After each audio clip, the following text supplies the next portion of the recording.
Welcome to Critical DMG, a podcast about two best friends who might have grown up but never grew out of their love for the Game Boy.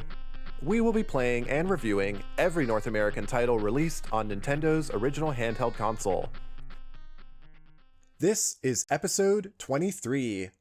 I'm Tony, and I bet that in a Qbillion years, you would not guess what this game is supposed to be about. Yeah. I don't think Qbillion is an actual number, but No. regardless, I'm Jeff, and today we're talking about Qbillion. Before we get into that, this is our last episode of 2025. Whoa. So we wanted to wish everyone happy holidays and give a big thank you to everyone who's listened, subscribed, hopefully enjoyed the podcast. If not, don't tell us. Yeah, exactly.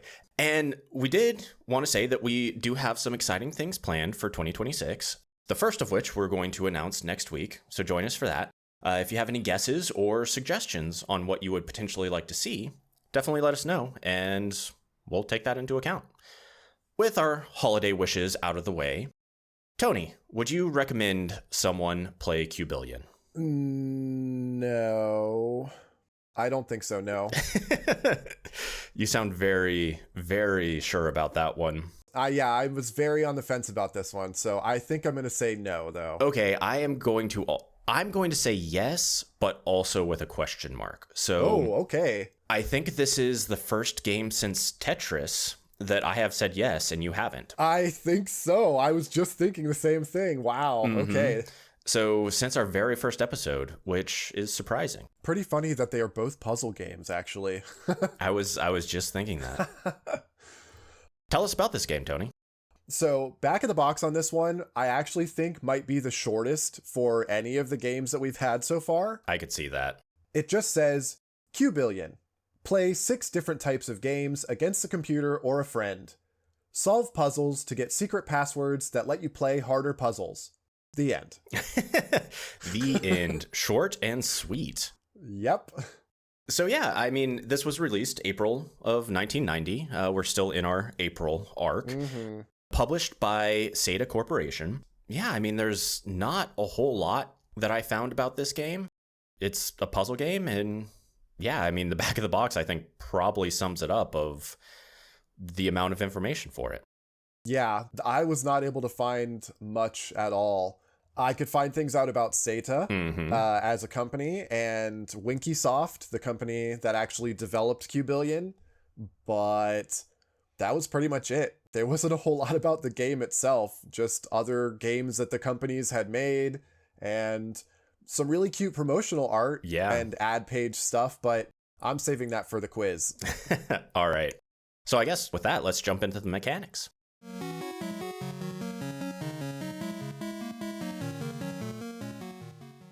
So, as we've mentioned, this is a puzzle game. The goal of the game, which I stole directly from the manual, which I typically don't do, but I thought it summed it up pretty well.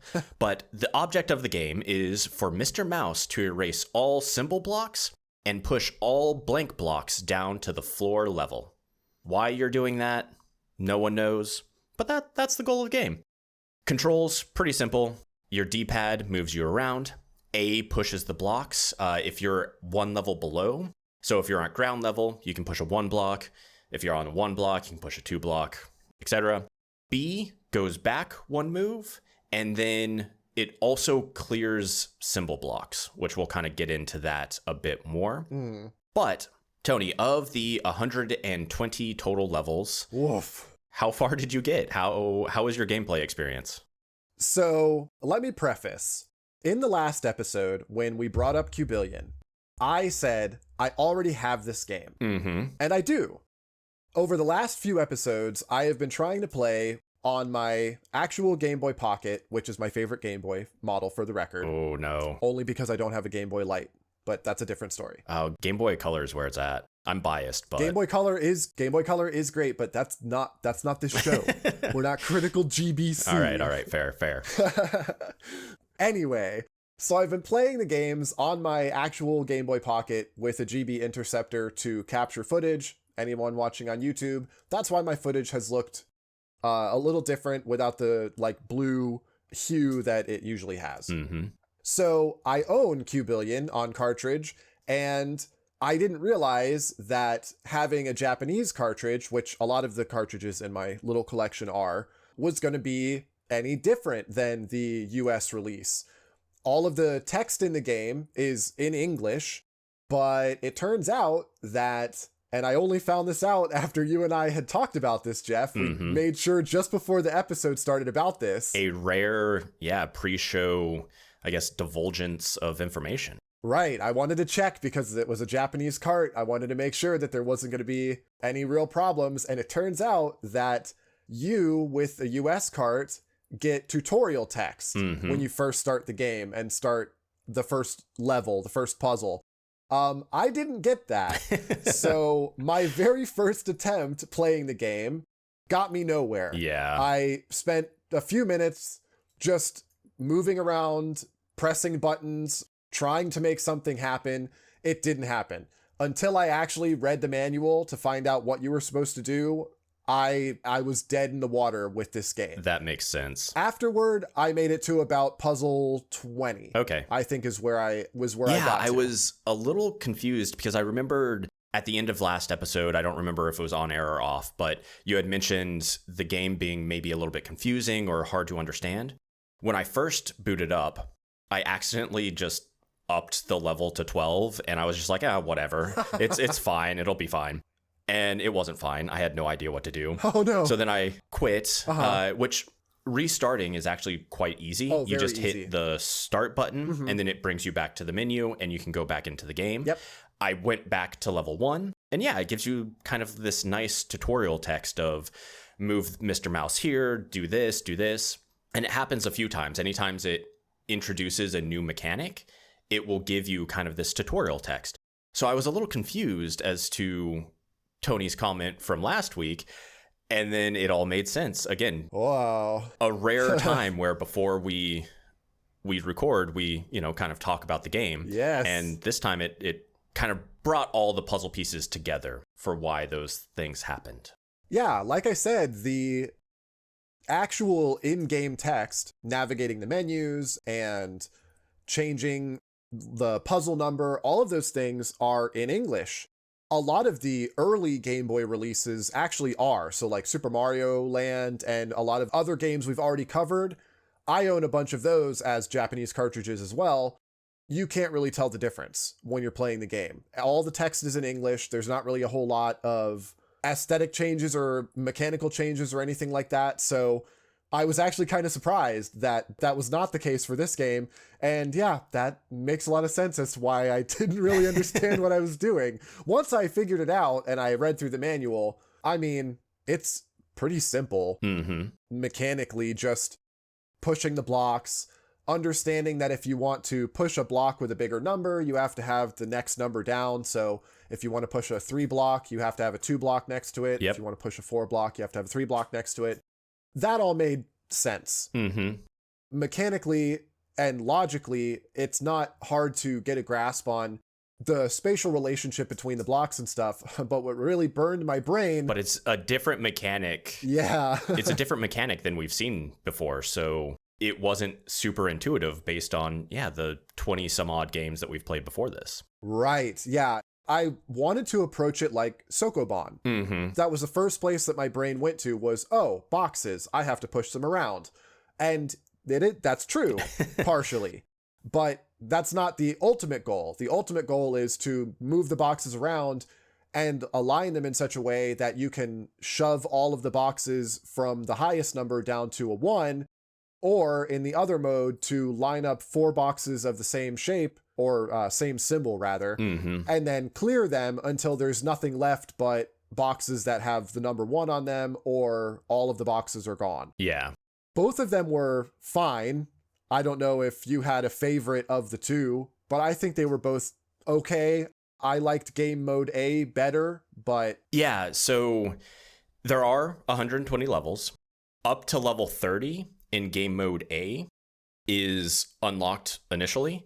Then you have to beat level 30 to get, 31 to 40, beat level 40 to get on and on. And there is a password system to kind of get you back. And then, game mode B is like tic-tac-toe. Yeah. But you have to win the game of Qbillion.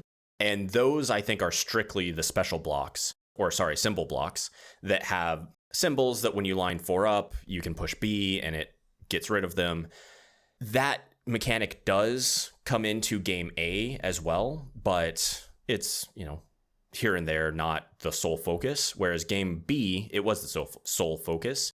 I agree. I liked game A much more than game mode B.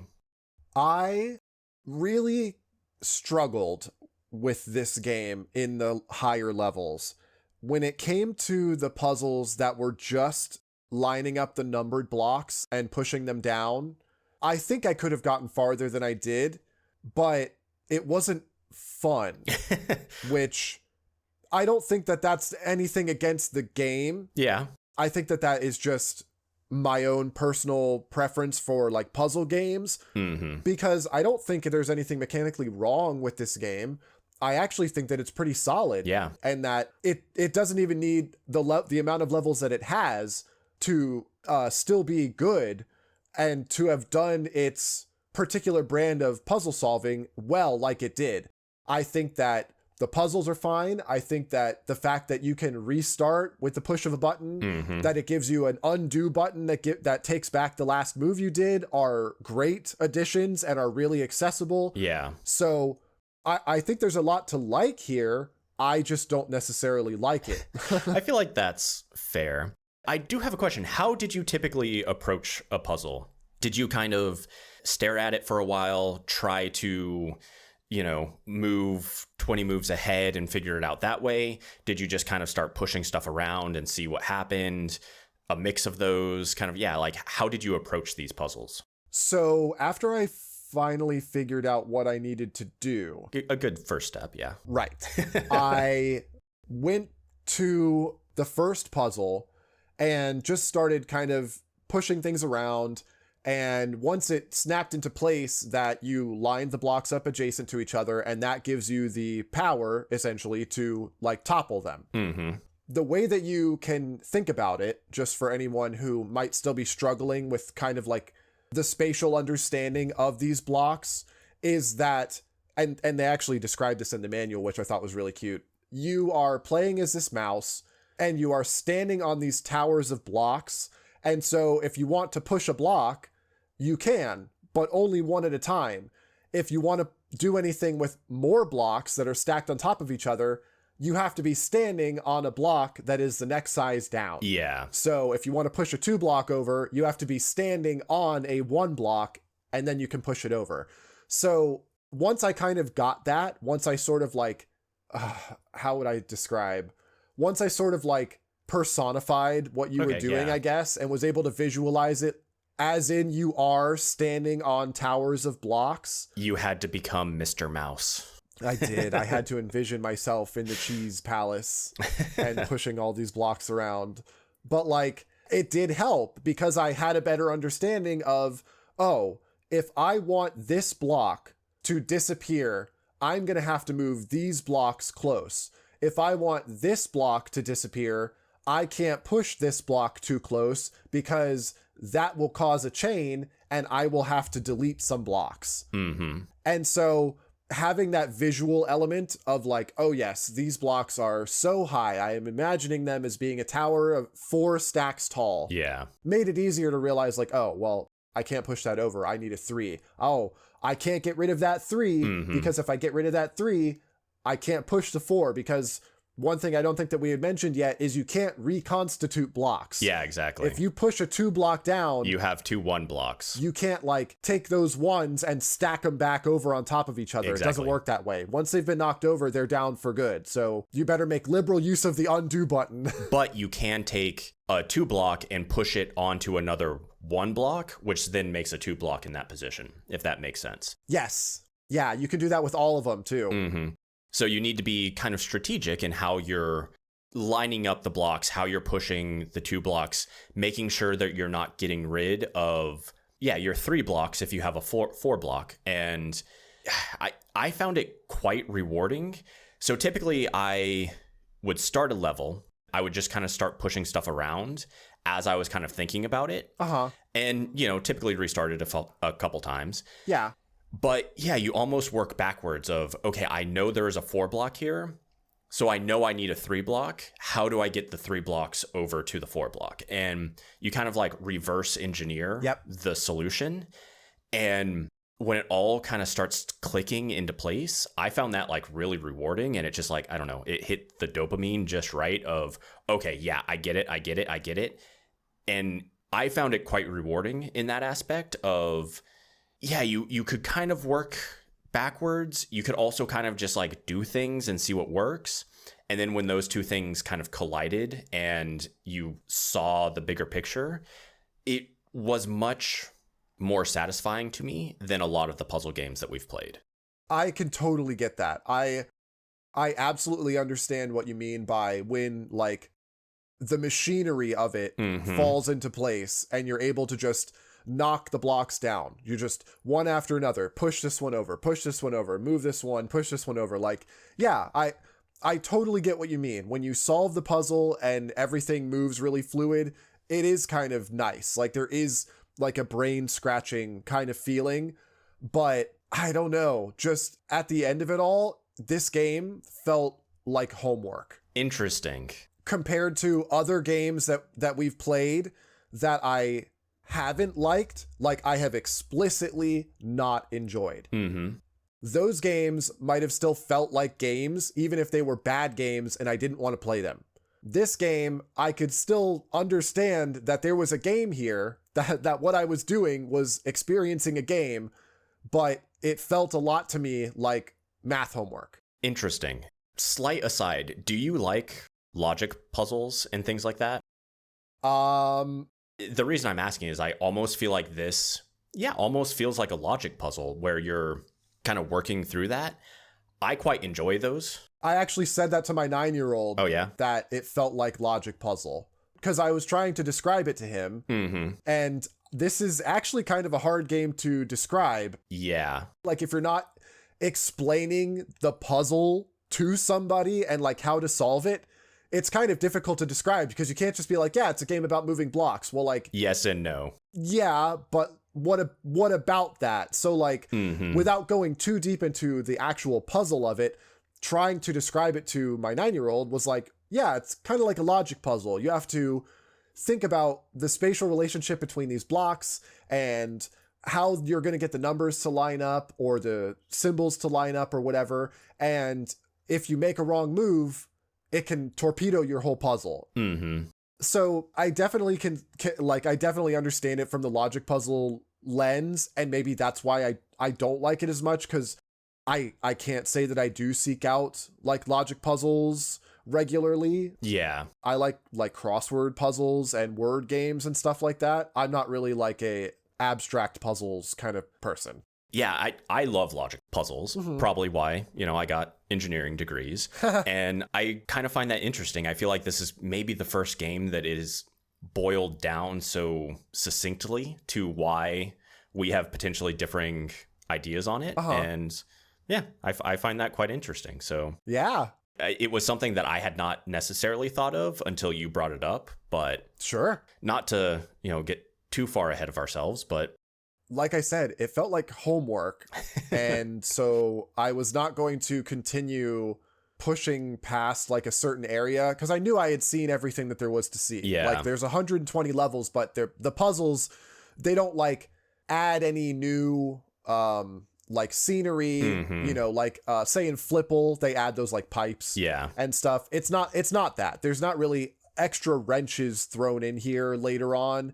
So I stopped. I knew that I had gotten everything that I was going to get out of it. Yeah. And I didn't bother with the edit mode because I don't know that I would be able to make a good one of these puzzles because I wasn't enjoying playing through them. So I would have a hard time like making one of my own that wasn't just, really rudimentary or whatever. That's fair. I also would not want to play through it a bunch of times either. Yeah. To test it and make sure that it actually was like solvable. Did you like experiment with the edit mode at all? I didn't. I'm not big on edit modes usually. So I didn't really play around with that. Sure. I would much rather play the game than try to build the game. Which, yeah, sure. Again, that's maybe a fundamental difference between us as well, since that's kind of your thing. You build games. But yeah, I didn't play around with that. I did like that you could kind of jump around a little bit.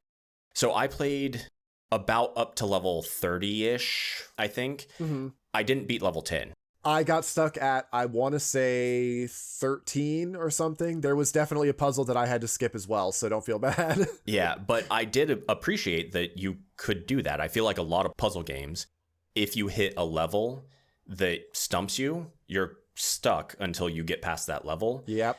As far as I can tell, that only applies to, 30, 40, 50, those levels. It's like a free trial. Yeah. It's like you try the game out at up to level 30, and if you like it and you want to keep playing, then you're going to have to really work for it because they're not going to let you go any higher than that. Yeah. I liked that you could kind of bounce around, and if you were stuck on a level, you could kind of skip it and not worry too much about it. The last thing I wanted to say about the mechanics, it does have a slow, normal, and fast mode. Those are kind of irrelevant. Mm-hmm. It just makes your character move a little bit faster or slower. Oh, is that what it is? I didn't even notice a difference. It's slight. I played on normal most of the time, but I did test out the other ones. Slow felt bad, frankly. Oh. Normal and fast, I felt were fine. So I don't know why they included that, but I guess you have those options. Do you have anything else, or are you ready for ad break? No.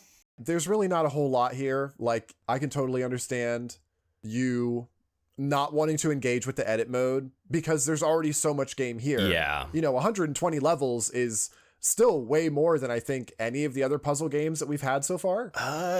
Close, yeah. I know that we've had some high numbers like 64 or something like that, but 120 is quite a lot. So, there's a lot of pick up and play kind of getting to this game if that's your thing, with the password system especially. If you have a password for a higher level, then you just dive in at that level. So, and the passwords I saw were all, it was like wall idea. They were actual words, which are, a little bit easier to remember and put in than a, 12 character randomized thing like Fist of the North Star. So I think the password system was solid, and it makes it easy to just kind of pick up and leave and all of that.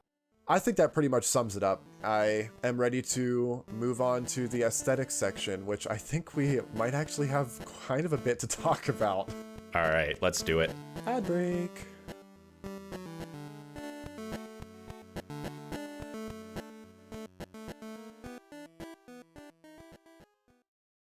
Mama, did they ever make a Sonic game on the Game Boy? No, afraid not, dude. What about a Rayman game? They did, but it's a Game Boy Color exclusive. Ugh.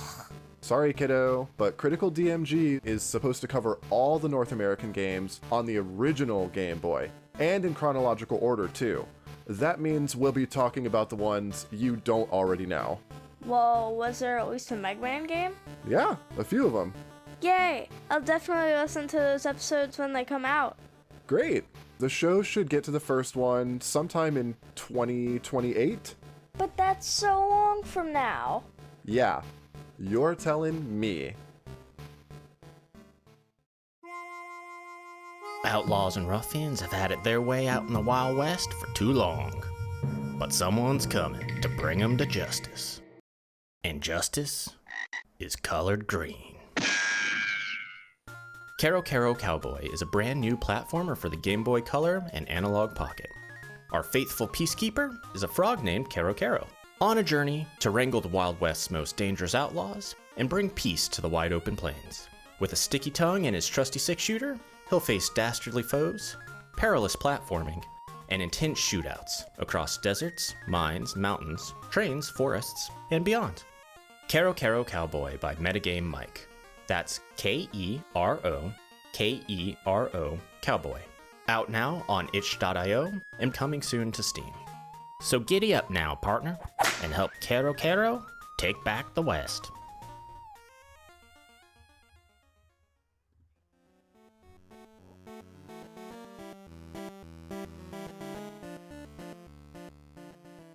And we're back.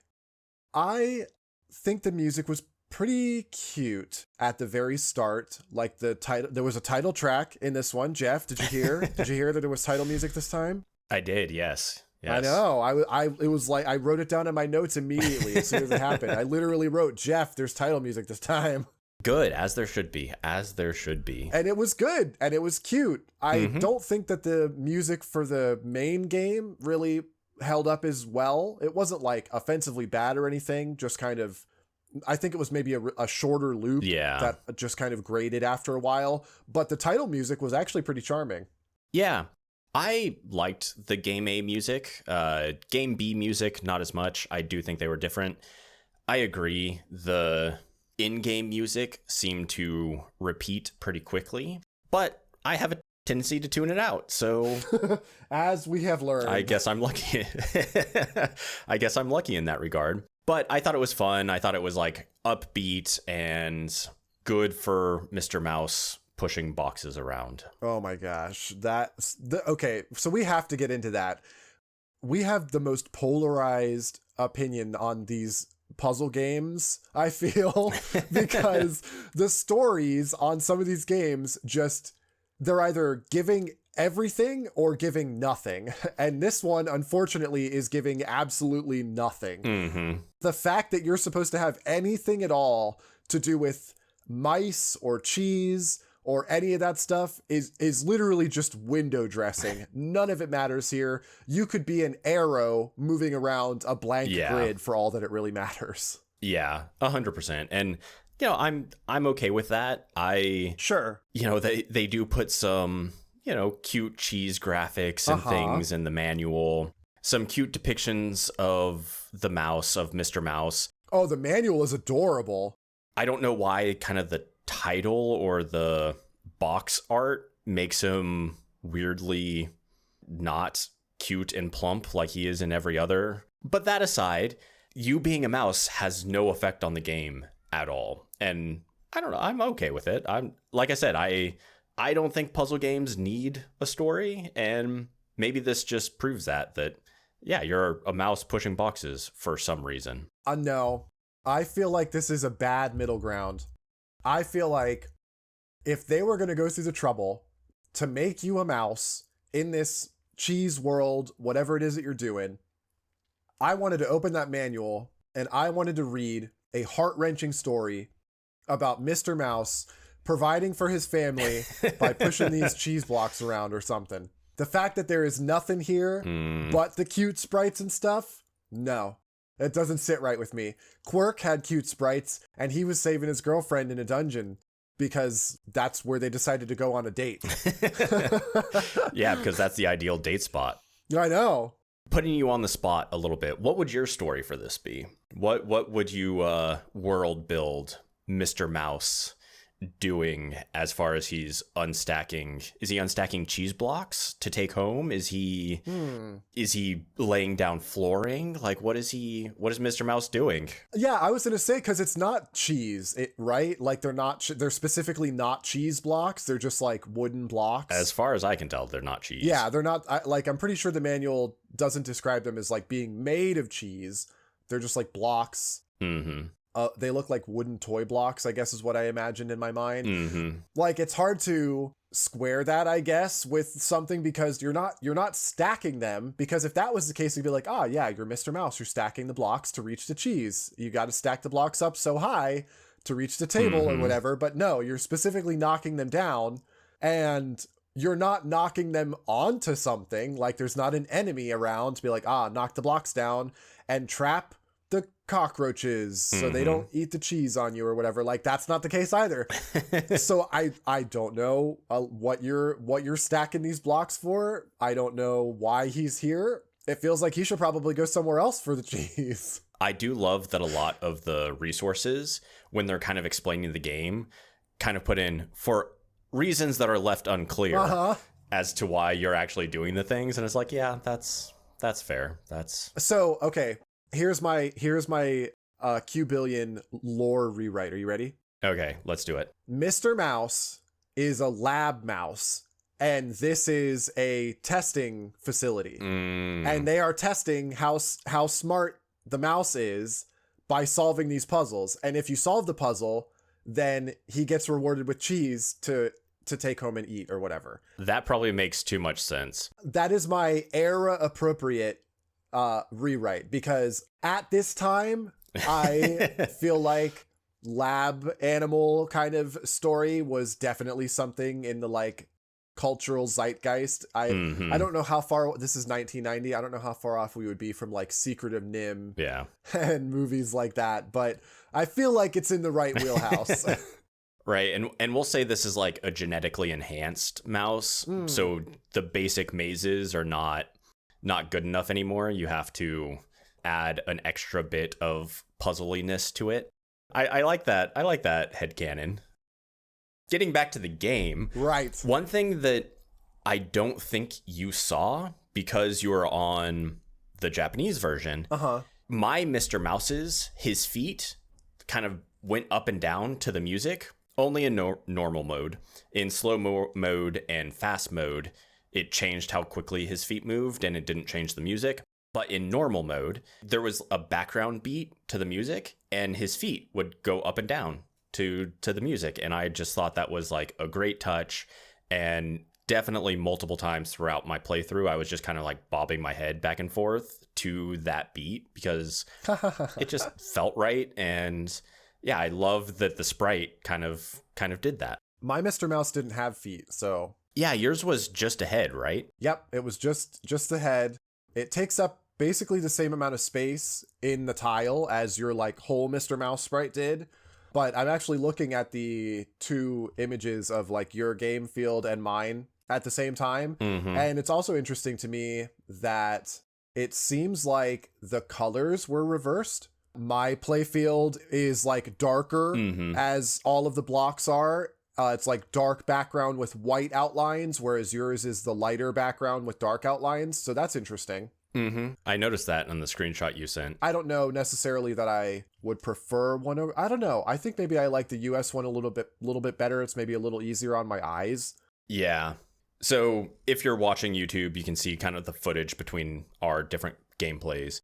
Mine, yeah, you see little square, like little darker green squares with the majority of the screen being the light green. Whereas Tony's was like I guess that's the black color palette is the main color. Yeah. And then little white or light green squares as the kind of accent color. So kind of dark mode, light mode maybe, but the lighter accents definitely are a little jarring for sure.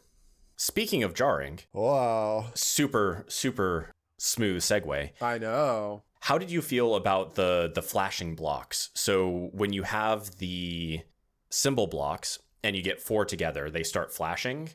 How'd you feel about that? How'd that look with your color palette and everything? Not great. That was my note as well. Yeah, it was a little much, especially because one thing that the mechanics section I think we might have missed was when you line 4 blocks up and you're ready to clear, you can press the A button to cycle through any blocks that you can erase with the current configuration that you have. So in the levels where there's like a lot of blocks that take up a good portion of the area, between the blocks already flashing and trying to like rotate through them to get set on like the actual configuration that you want to erase off the board, it was kind of irritating. Yeah. I don't know that it was enough for me to have to like look away, or that it was like affecting me, you know, like some of the other flashes that we've had but have been like that you can't look at it for really a long time. But it was noticeable enough that, yeah, if you hadn't brought it up, I probably would have. Yeah, I agree. It wasn't egregious in any way, shape, or form, but it wasn't particularly pleasant either. Never particularly good to be at that point. I think everything is really readable, though. I think the numbers on the blocks are really easy to see. Yeah. At any stage, all of the numbers are easy to read. All of the shapes, like the symbols on the blocks, are different enough. It's like a heart. a like starburst. Very distinct, yeah. And other shapes, it's not just different variations of a square or something. They do try to make it distinct. So it is easy to read at a glance. I don't have anything else to say about the aesthetics. I'm actually ready to kind of trolley this into our wrap around or our wrap up if you are feeling the same. Yeah, let's do it. So if you like logic puzzles, there is probably a good chance that you'll like this. It looks really cute, even if the story is, practically non-existent and you can headcanon whatever you want Mr. Mouse's actual occupation to be or whatever. There's no room for story and logic puzzles. Yeah, no, it's because there's 120 levels. They couldn't fit a story.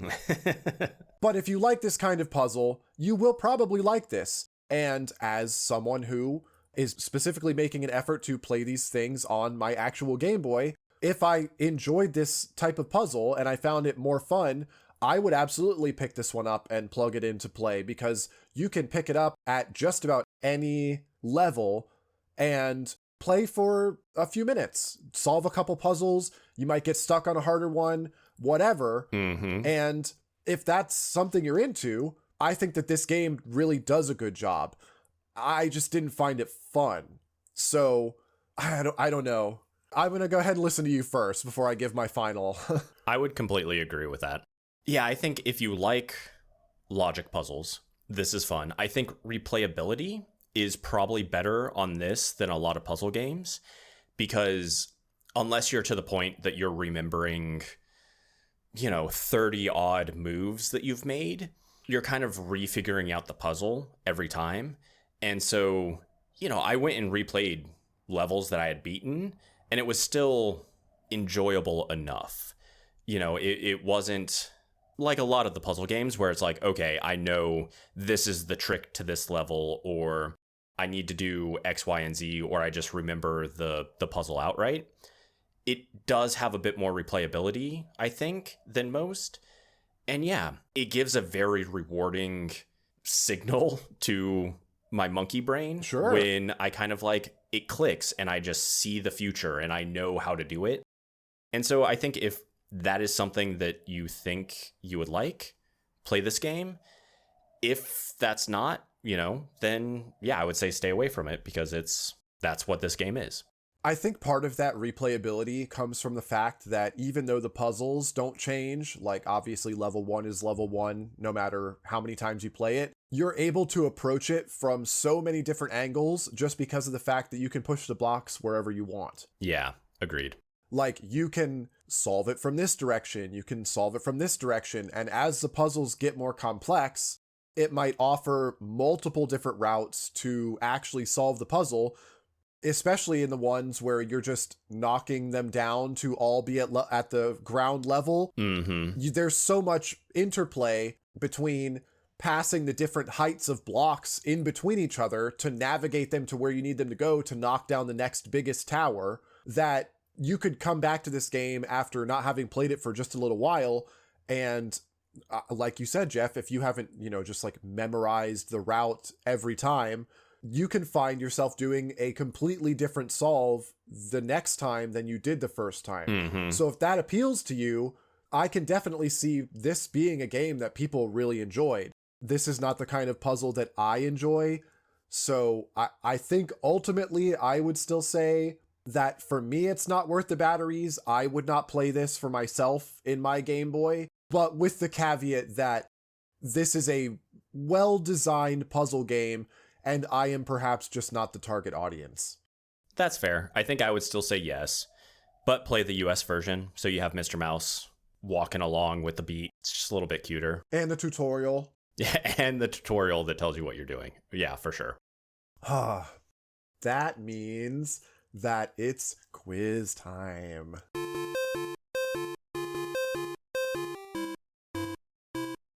Quiz time. I'm a little scared about this one, but we'll see. We'll see. You say that every time. I honestly, I'm scared about all of them. Sports games seem to do me poorly. I don't know. Maybe puzzle games are a bit better. I'm currently at 77%. So I know. Hopefully we can raise that just a wee bit today. Okay. Qbillion quiz. Question 1. Apart from having an adorable company name, Winkysoft actually made a handful of games on the Game Boy, as well as quite a few games on the Famicom and Super Famicom as well. Mainly being a subcontractor, most of what Winkysoft is known for are anime licensed games, especially the mecha crossover series Super Robot Wars. But will we see any of these other games? True or false? No other Winkysoft Game Boy games will be released outside of Japan. I want to say true. I want to say the rest of the world is not ready for that sort of cuteness. Yeah, I'm going to say true. I'm going to say true. That none others are released to the US. It is true. Let's go. Unfortunately, none of the Super Robot Wars games come to the States. Winkysoft's Game Boy version of Puyo Puyo never came to the West, which I am personally aggrieved about. Sad days. I can't say a whole lot about Super Robot Wars. I haven't played any of those Game Boy versions yet, so I don't have too much of an opinion on those, but I love Puyo Puyo. So it's kind of a shame that we won't get to cover it on the show. You're back on track. First question in the books. Doing all right. Question 2. In a print ad I found uploaded on retromags.com by user Ariala, Qbillion is one of 3 games given a spotlight for Seta Corporation's upcoming releases, but it's the only Game Boy game that's shown. The other 2 games are both NES titles, one being called Castle of Dragon, and the other being based, rather bafflingly, on a novel that came out in the United States in the late 1800s. What book was this game based on? A. Dracula by Bram Stoker. B. The Adventures of Tom Sawyer by Mark Twain. C. Through the Looking Glass by Lewis Carroll. Or D. Walden by Henry David Thoreau.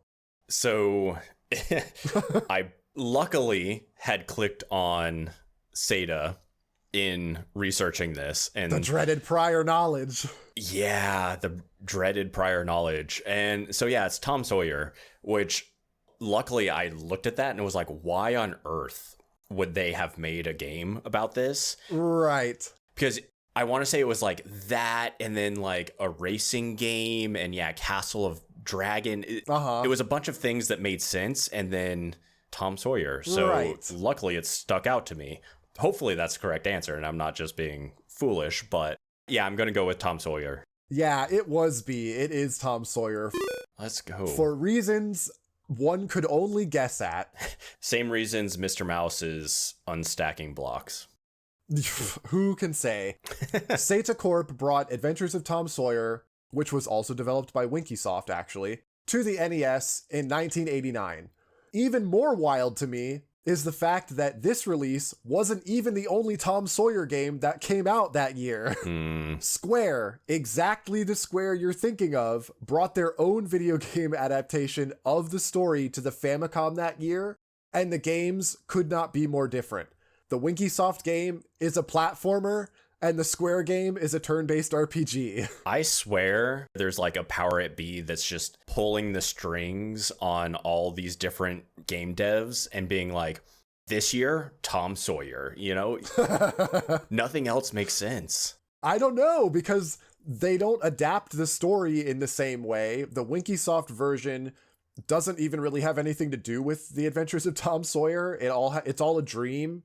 Tom Sawyer's just going on a dream to rescue another character, and most of the enemies in that game are like animals or like dream like creatures and stuff. There's not really too many human characters, whereas the Square game is an RPG that is basically trying to adapt most of the story of the actual novel.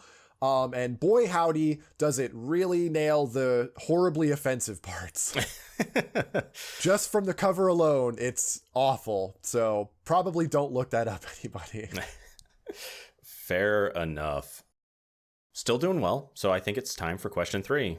Yes. All right, let's bring it home.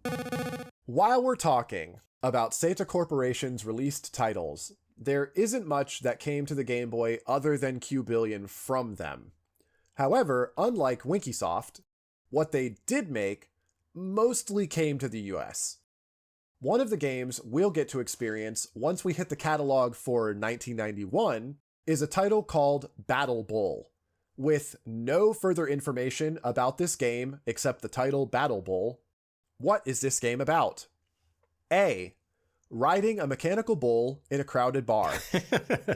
B. Herding cattle into differently shaped pens. C. Controlling an excavation vehicle to push huge stones onto opponents. Or D. One-on-one basketball with various members of the 1990 Chicago Bulls. Oh, A and D are just fabulous. I just love them. They're not the answer. They're clearly not the answer. Says you. But I love them. Oh. I'm never going to not put the joke answer in D. I don't care. I don't care. It's never going to stop. Man, wrangling bulls into pins sounds like a very solid, like, puzzle-ish game. Yeah, but with the title Battle Bowl. Well, yeah, you're battling the bulls. I guess that's true. But yeah, it just doesn't. Oh, I'm sure there could be a game like that where the mechanics make sense and it's fun, but I just can't imagine it actually being a game. So I'm gonna go with what, C is the other option? Pushing stuff onto enemies. Controlling an excavation vehicle. Yeah. Yes, it is controlling an excavation vehicle. That's what C is, and yes, that's correct. That's what the game is about. I was like, excavation vehicle threw me off there, but yeah, I can't imagine like wrangling bulls into pins being like that fun. Even though it's like a mini game kind of with sheep in Super Mario Odyssey. But I can't imagine that being a full game. So yeah, I almost got you. That was yeah, plausible. I guess I got lucky there that I forgot that it was excavation vehicle. Yep, in Seta Corporation's 1991 US release, Battle Bowl, and it came out in Japan too. I'm just saying it because it came out in 1990 in Japan, so in the US it came out in 91. Which we should get to sometime in November of next year. For anyone keeping track. We will get to play as a driver of a futuristic excavation vehicle in a drilling tournament of some kind. There's going to be digging and prize money and upgrading of parts and kill-death ratios, and it sounds like a wild time, so who knows? I mean, sounds fun. Right. I don't know what that has to do with bowls, but don't ask me. We'll find out about this time next year. All right. Well, 3 for 3. Yeah, 3 for 3. Pretty good. I'm back up to like a 78%. So yeah, we're definitely getting diminishing returns on 3 for 3s. So, you know, we'll see how that plays out. We're going to have to do like a quiz extravaganza and we'll just give you 10 questions one time just to get the average up a little higher. You're assuming that I would get them right, so... Oh, no. Okay, scratch that idea. Audience question time. Okay, so for NFL football, I had talked about how the NFL football games sort of landed on a lot of stuff back at the time that actual NFL football for the Game Boy had been released. And an officially licensed NFL game that was also just called NFL football made its way tons of different places in the 80s and 90s, but I wanted to know about one specific place that it had made its way to. And that was a handheld electronic version that came out in 1989 and was played with just a single screen, and obviously not the Game Boy version. Jeff, did you happen to have a guess as to what that game found its home on? The Atari 2600. You know, one of these times that's going to be right. One of these times that will be the answer just for you. It's already been the answer once, but... Oh, that's true. That's true. I specifically did not say it that time, so... No, it's actually an LCD handheld game. So for those that remember those things, like the Tiger Electronics ones, they were single screen games from way back in the day. They were really simple video games. They occupied just one screen, usually on a moderately larger display, around like watch or calculator screen sized. And the one that you were playing for NFL football had you entirely on offense. Oh. All you were doing was trying your best to gain as many yards as you needed to score goals against the computer. The CPU was entirely on defense to try to stop you. And I know I had some of these like handheld LCD games, like they were sold in stores, and sometimes they were like Happy Meal toys, I think. Ooh. Can't say I had this one, but I wonder, I think something like that would be more what I was hoping NFL football might have been. Something really laser focused on one aspect of the gameplay maybe, but who knows? We've got plenty of football games to go. We do. And maybe a little sad that a Happy Meal toy outperformed the Game Boy, but yeah, right. Could you imagine if I could actually play the LCD handheld version to compare? You come back and be like, no, the LCD was better actually. Oh, but let's not think too much on that because we love the Game Boy here. Right. And yeah, let's get to the listener question for this week. Okay, so for Qbillion, listener question here is, in 2 separate ads that I found, including Qbillion in them, there was a space at the bottom of the ad page that was reserved for a special little cutout section. With a claim to free membership, the small rectangle had space to fill in all kinds of pertinent information. So name, address, how many Game Boy and NES games you owned, like the usual gamer stuff in the 90s magazine ads sort of thing. And then you would cut it out and you would mail the little slip off to somewhere in Reno, Nevada, all just to join what, I would like to know. Jeff? I don't know. I feel like I could potentially guess a few things, but I don't know. That's going to be for our listeners to, I guess, figure out and let us know what you think. Yep, you'll either have to wait till next week to find out, or I guess you could look the ads up for yourself. Very dedicated. Right.